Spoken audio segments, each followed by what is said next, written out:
रात का वक्त था 29 दिसंबर 1972।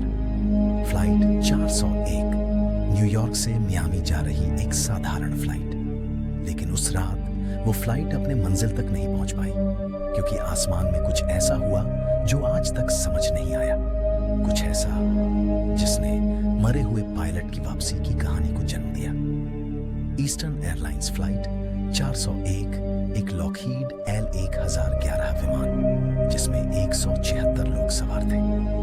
सब कुछ ठीक चल रहा था, लेकिन जब लैंडिंग का वक्त आया, पायलट ने देखा कि लैंडिंग गियर का ग्रीन इंडिकेटर लाइट ऑन नहीं हुआ। वे सोचने लगे कि गियर ठीक से खुला नहीं। पूरा क्रू कॉकपिट में उस छोटी सी लाइट को ठीक करने में लग गया, लेकिन कोई नहीं जानता था कि उसी दौरान विमान धीरे धीरे अपनी ऊंचाई खो रहा है। कुछ मिनटों बाद बीपी विमान फ्लोरिडा के एवरग्लेड्स दलदली इलाके में क्रैश हो गया। 101 लोग मारे गए, बाकी घायल। कप्तान बॉब लॉफ्ट और फ्लाइट इंजीनियर डॉन रिप्स दोनों की मौत हो गई। कुछ महीनों बाद ईस्टर्न एयरलाइंस ने नए विमानों में क्रैश फ्लाइट 401 के कुछ बचे हुए पार्ट्स का इस्तेमाल किया।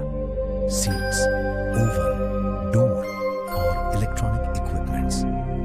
शुरुआत में सब सामान्य था, लेकिन फिर रिपोर्ट्स आने लगी। कई फ्लाइट अटेंडेंट्स ने कहा कि उन्होंने कैप्टन लॉफ्ट को देखा, कॉकपिट में शांत बैठे हुए। वो कुछ नहीं बोलते थे, बस दूर देखते रहते।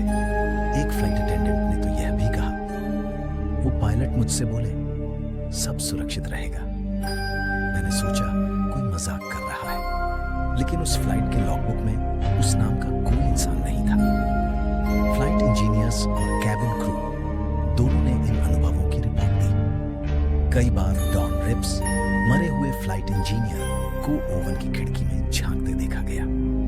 कुछ पायलट्स ने दावा किया कि उन्होंने भूतिया चेहरा अपनी स्क्रीन पर देखा, और वो चेहरा ठीक वैसा था जैसा फ्लाइट 401 के कप्तान का था। इन सब घटनाओं की इतनी रिपोर्ट्स आईं कि ईस्टर्न एयरलाइंस को पूरा साइकोलॉजिकल इन्वेस्टिगेशन शुरू करनी पड़ी। कंपनी ने बाद में ऑफिशियली डिनाई कर दिया कि ऐसा कुछ हुआ, लेकिन कई क्रू मेंबर्स ने कहा, जब तक फ्लाइट 401 के पार्ट्स हटाए नहीं गए, वो साया हमारे साथ उड़ता रहा। धीरे धीरे सभी पार्ट्स बदले गए, और तब जाकर वो दिखावे बंद हुए। पर आज भी कुछ एयरलाइन स्टाफ कहते हैं, रात की फ्लाइट्स में जब रोशनी मंद होती है, कभी कभी कॉकपिट के शीशे में दो साए दिखते हैं, एक कप्तान और एक इंजीनियर, जो अपनी अधूरी फ्लाइट पूरी करने लौटे हैं। क्या ये उनकी आत्मा थी, या कोई ऊर्जा जो उस हादसे के साथ बंध गई थी, या फिर कोई अनजाना विज्ञान जो हम अब तक नहीं समझ पाए?